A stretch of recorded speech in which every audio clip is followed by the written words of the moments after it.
Hi friends, I am Dr. Manav Vadhavan. I am Director at Institute of Digestive and Liver Diseases at BLK Hospital in Delhi. In this video, we will talk about hepatitis B. We already have covered hepatitis B in a previous module. So this video will focus on hepatitis B in special populations, and I will give you a concept of occult hepatitis B infection. What is occult hepatitis B infection? Occult hepatitis B infection is in patients who have HBs antigen negative but have DNA positivity. Now, if you remember the previous module on hepatitis B, I said the first marker you detect is HBs AG. Once you get HBs AG, you do a hepatitis B DNA.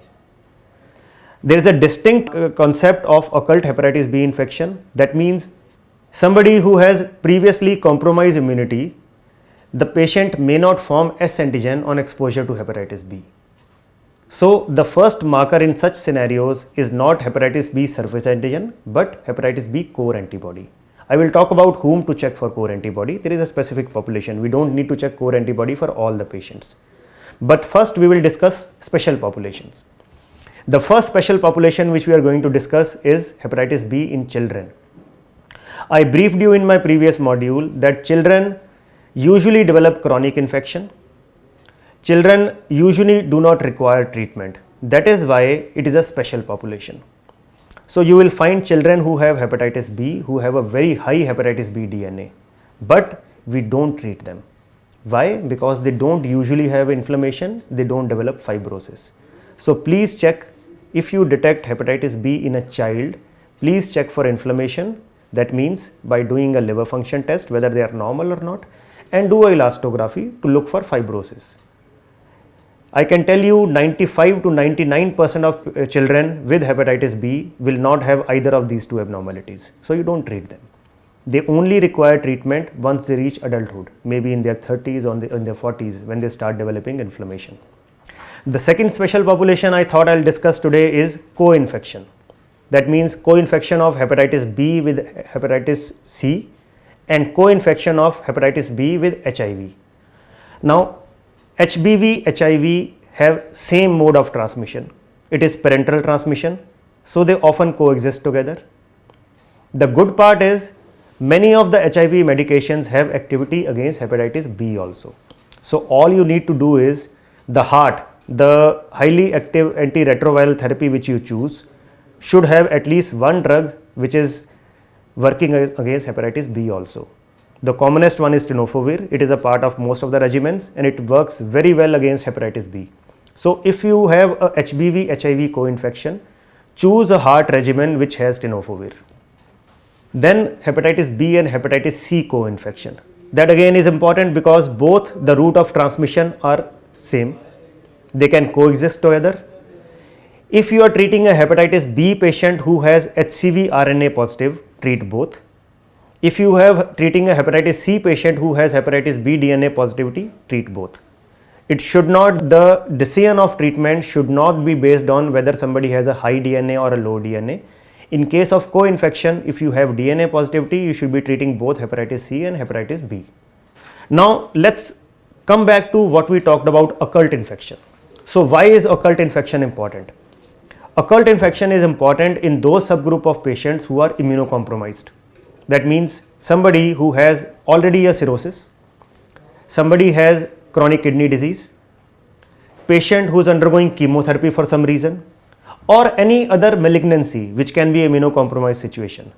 Now these immunocompromised situations, the hepatitis B virus may not form S antigen and you may have DNA at a very low quantity. So you need to identify which of these patients has occult HBV infection. So please remember, one marker to do in these patients is hepatitis B core antibody. If any of these immunocompromised patients has hepatitis B core antibody positive, you should get a HBV DNA done.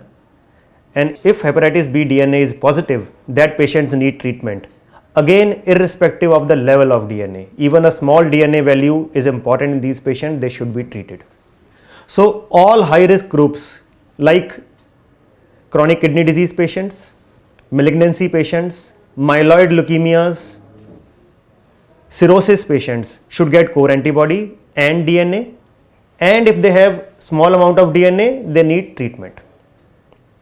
Also, another important thing to realize is chronic alcohol abuse. The patient may not have cirrhosis, but they have liver damage. Even in those patients, the incidence of occult HBV infection is high and they should be checked for it. One of the most important subgroup, the most important special population is pregnancy. A pregnant female, if the patient is hepatitis B, she can transmit that virus to the fetus. Usually the transmission happens at the time of delivery. So we need to screen all pregnant female for hepatitis B. If these females are DNA positive, then we can prevent the transmission of infection to the baby by two simple steps. One, we need to vaccinate the child at the time of birth. That vaccination is not counted in the schedule, that is zero vaccination. And also, if the DNA is high, we should give hepatitis B immunoglobulin to the baby at the time of birth. So if we are able to follow these two steps, we will prevent 99 to 100% of transmission from mother to the baby at the time of delivery.